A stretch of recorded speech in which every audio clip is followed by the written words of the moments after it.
Okay, good evening. Welcome to our class. Um, you're welcome to use the chat box on the sides. Once we start, I'm going to try to look at it once in a while to respond if you have any questions. So today we are learning about the topic of have faith, not fear.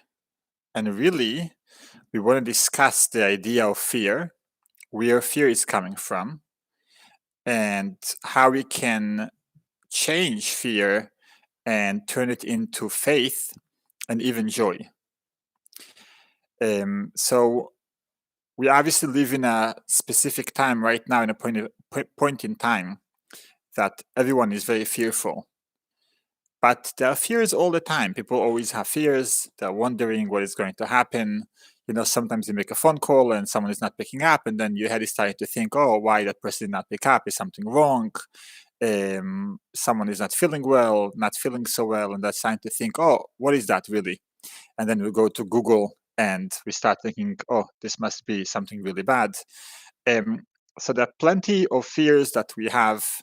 And first and foremost, we want to talk about fear and why fear is really not good for us. So we're going to begin with a quote from the Talmud. And the Talmud actually mentioned fears.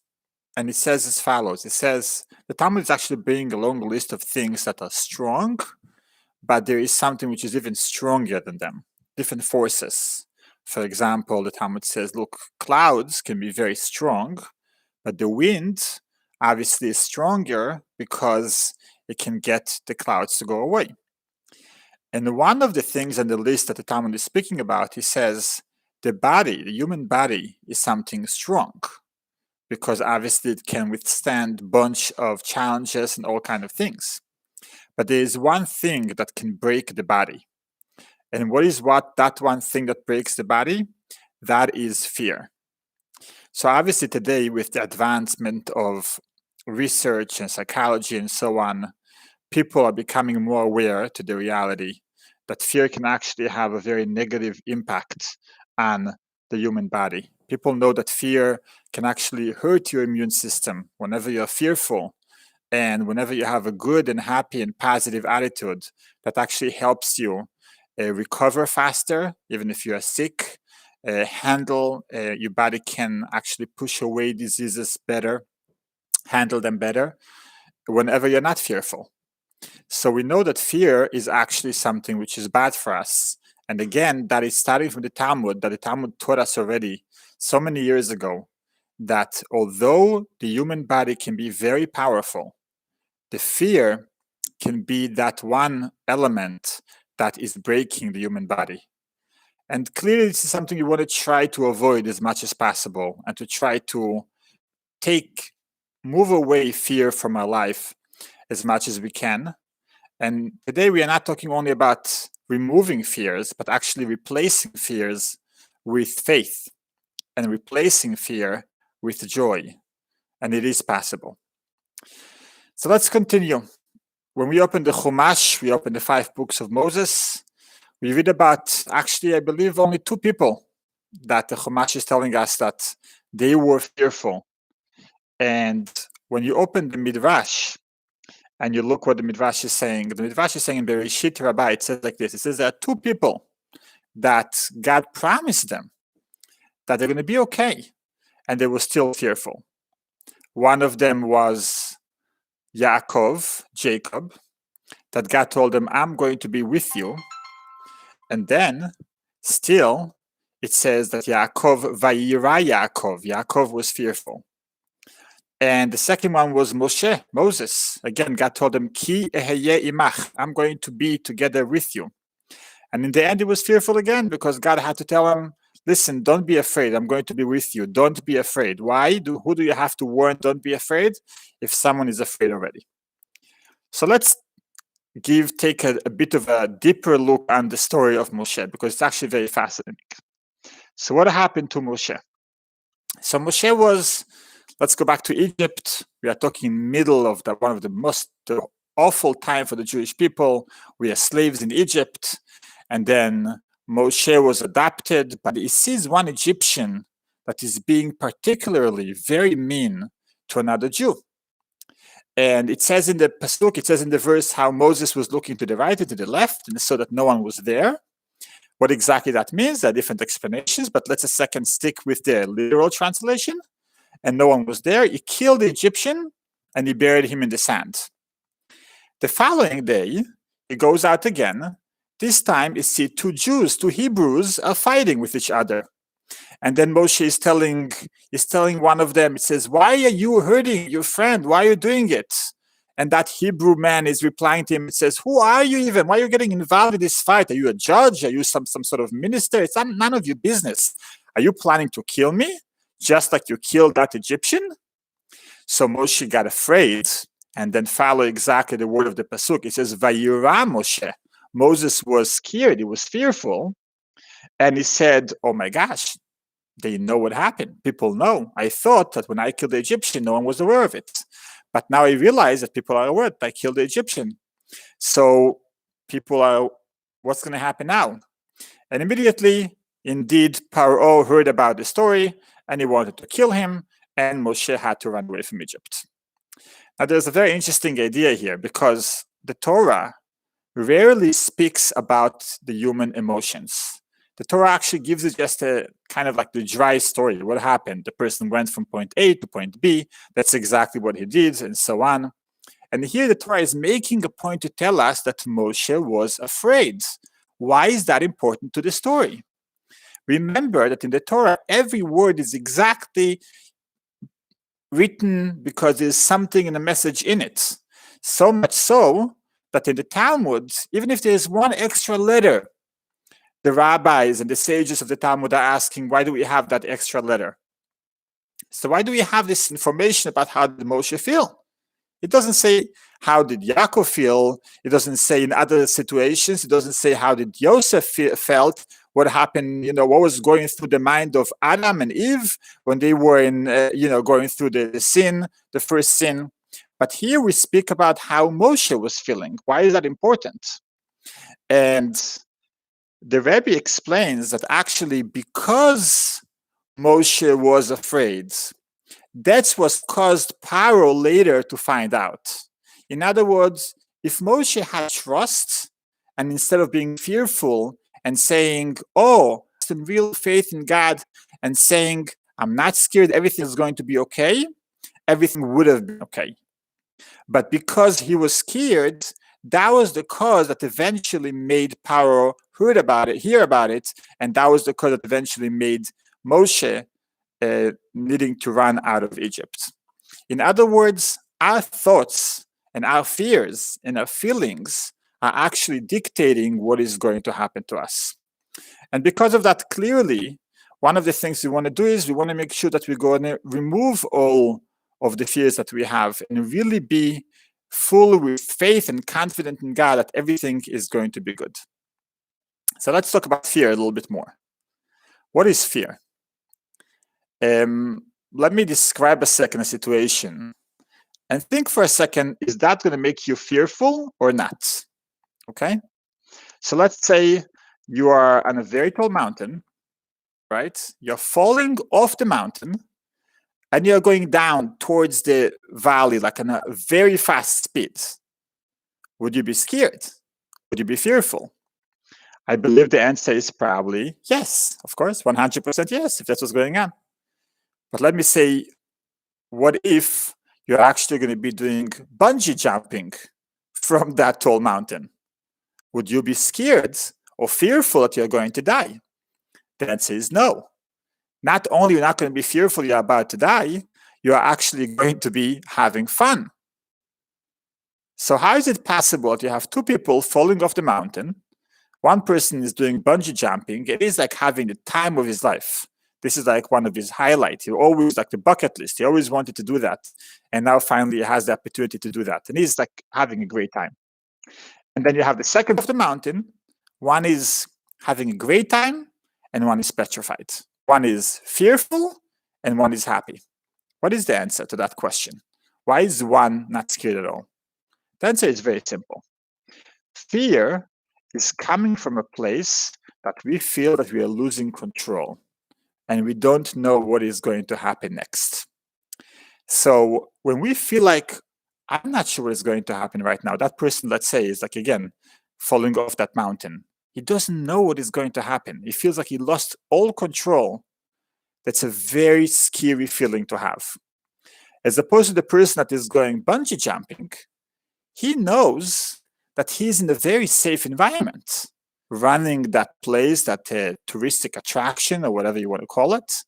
And people are coming to do it, and he saw people before him, and he obviously researched it before he went. It's 100% safe. No one ever died.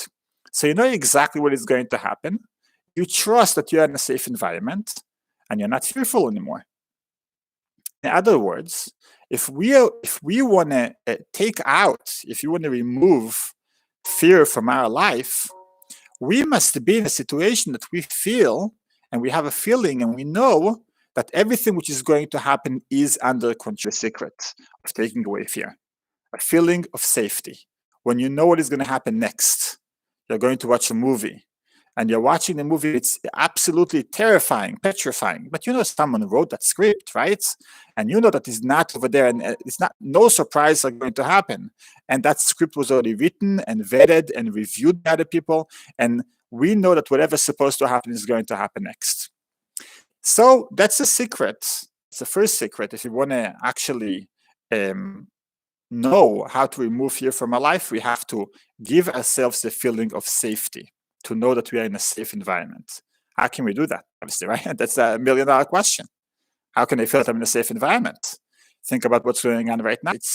It's you know, when you think about every day new kind of laws and new kind of changes of what is open, what is closed, what is expected to happen, it definitely is giving us a certain feeling of fearfulness, and we are feared. And how can we feel and have a feeling of safety? And the answer is also very simple. If we know that everything that is happening in the world, everything, completely like just like a jungle, and things like going wild, it's happening because there is a God in the world. And God decided that this is going to happen now. And God also decided exactly what is going to happen tomorrow, and in 2 days, and 3 days. And he's writing the script and is making sure exactly everything is going to work based on his plan. That at least gives us a feeling of some sort of safety, because we know that we are not in a place that's completely lost and we don't know what is going to happen. We have no control. Indeed, we don't have any control, but at least we know we are in a safe environment in God's hands. Let's talk about a story, a very interesting story, the most difficult moment of King David. King David obviously had a very rough life. He had ups and downs before he became king. And even after he became king, he had one of the most roughest up and down throughout his entire life. But then at some point, that was probably the lowest point of his life, if you want to say, at least of his kingdom, as a king, when his own son rebelled against him, Avshalom. And basically, King David had no choice. He had to leave Jerusalem. He had to run away from his home by himself with a very few people that were loyal to him, that were together with him. They were running for their dear life. They were about to be killed. And King David is about to be killed by his own son. Can you imagine that? And they're going together. And together with him, he had one army general. His name was Avishai ben Tzruya. And then they're working together. They're walking by a house of someone by the name of Shimei. Shimei, the son of Gera. Shimei ben Gera. And Shimei ben Gera obviously was part of the rebellion in Jerusalem. He was actually a very famous and important, prestigious man. And he saw King David, and he went out and started cursing King David. And Avishai, the general, was so furious, like to see the king being like in public, being belittled like that in public. He really wanted to kill him on the spot, just took out his sword and was about to kill him. And King David told him, don't do that. And then he used the language, he says, God told him to curse me out. It's not his decision to do that. God told him to do that. So why are you upset with him? He did only whatever God told him. Now, obviously, it's kind of very, very challenging, because if anyone doing something to us, we're going to say, oh, God told that person, which is 100% in God's hands. But the fact that that person was the one that was doing, so to speak, God's mission, or he was the one that is doing it, that's definitely a reason for that person to be later to get consequences for their own bad deeds. But at the same time, everything which is happening to us, no one has control over it besides God himself. We'll talk about a story, another beautiful story in the Talmud.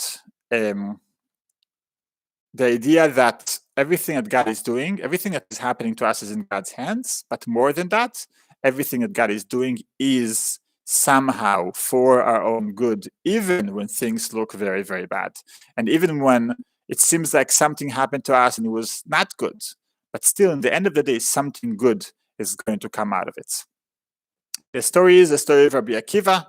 Rabbi Akiva, that's the story in the Talmud, in the Masechet Brachot, Daf Tet.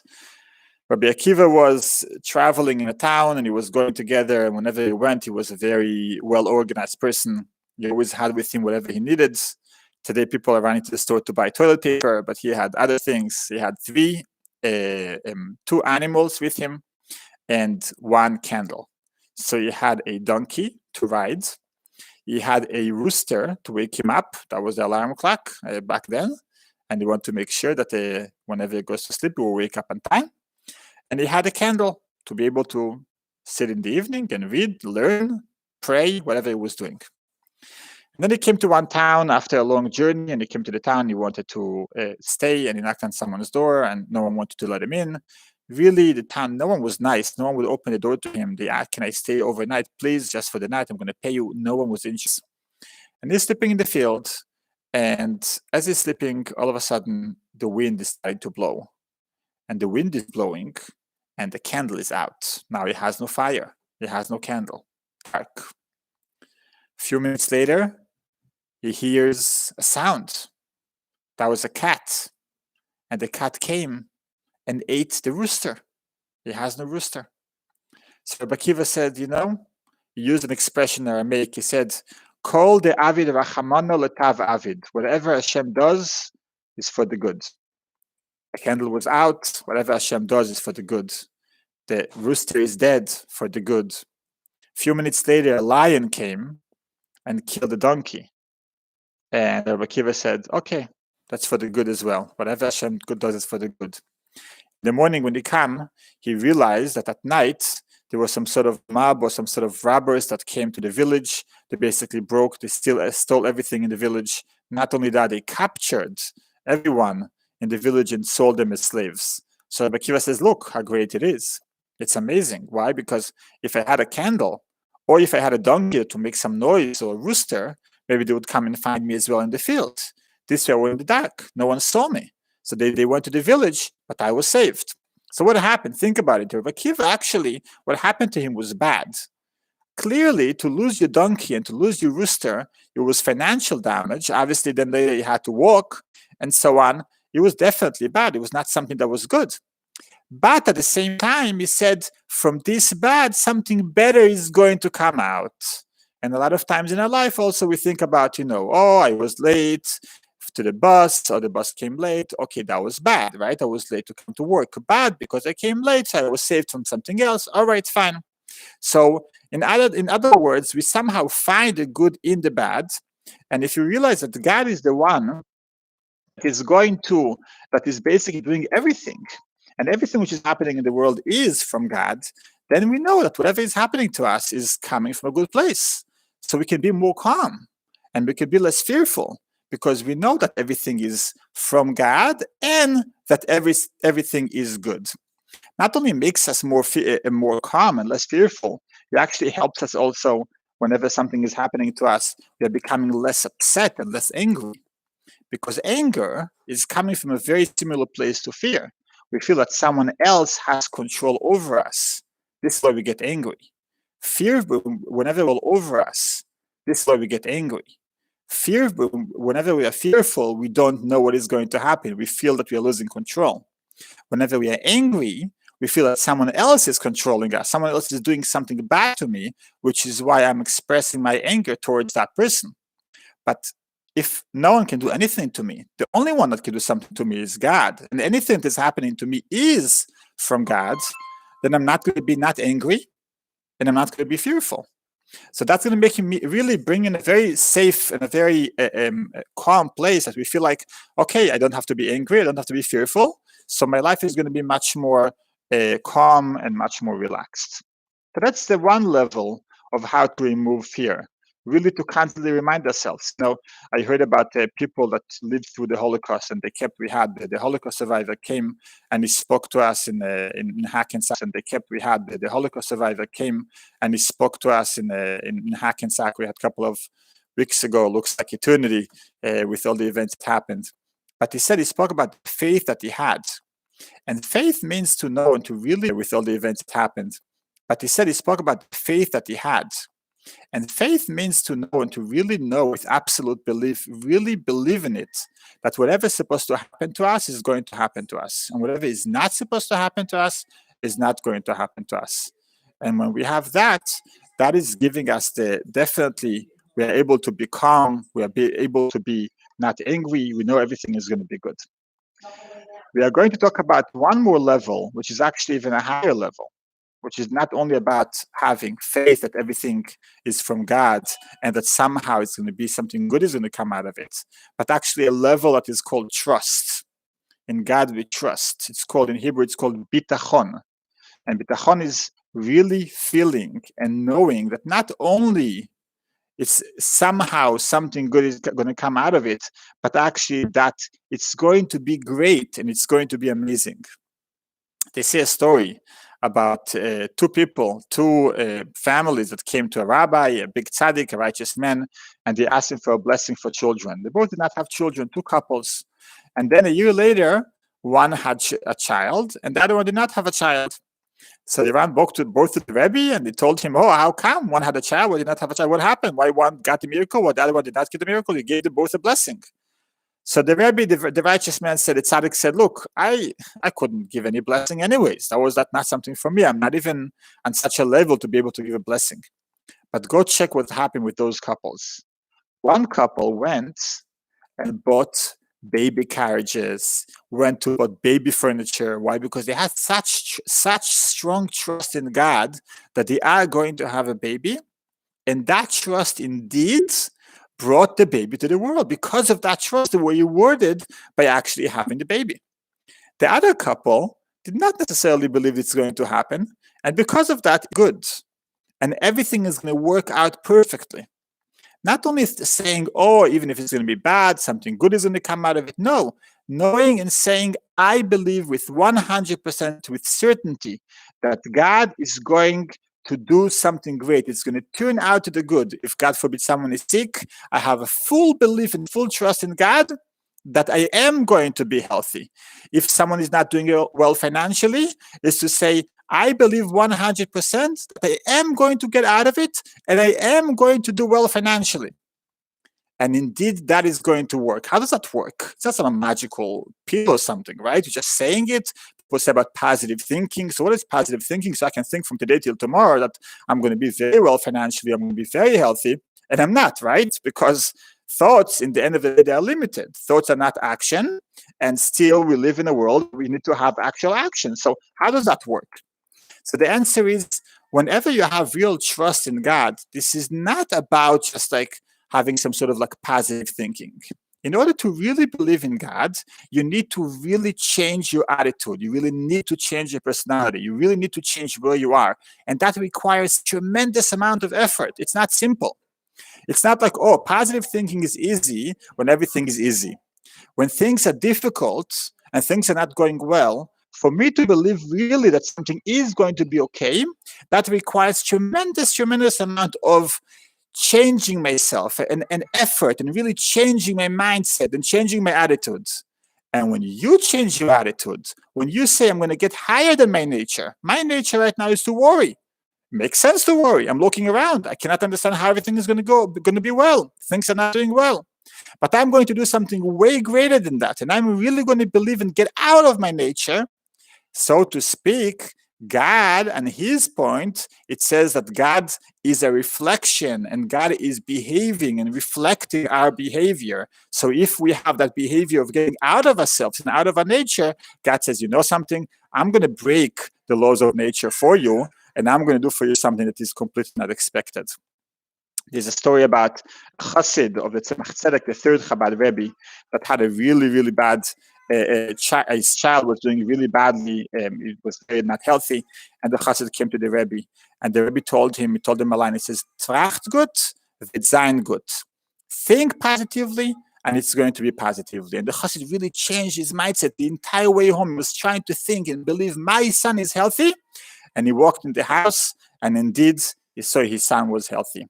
Why? Because if you have full trust, it really works. Just going to conclude with a little bit of a story, or maybe a drop of a joke. They say that one time there was one person heard from the rabbi, if you have real trust and faith in God, everything is going to be great. So he came back, he told his wife, look, I'm not working anymore. I believe I'm going to win the lottery. I bought the Mega Million. I'm going to win $100 million. We're going to be millionaires. No need to work anymore. That's it. Resigning, staying home. His wife was petrified. What's going on? We're not going to have food on the table. She went to the rabbi. Said, Rabbi, what did you do to my husband? Have a ticket? Yes.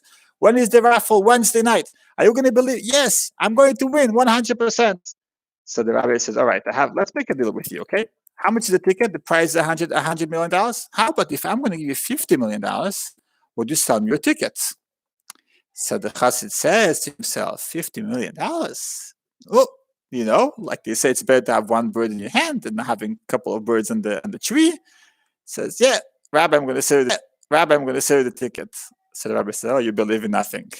You believe in absolutely nothing. Because if you really believed that you are going to win $100 million, you would never sell me the ticket for $50 million. Why? Because who would ever give up on $50 million?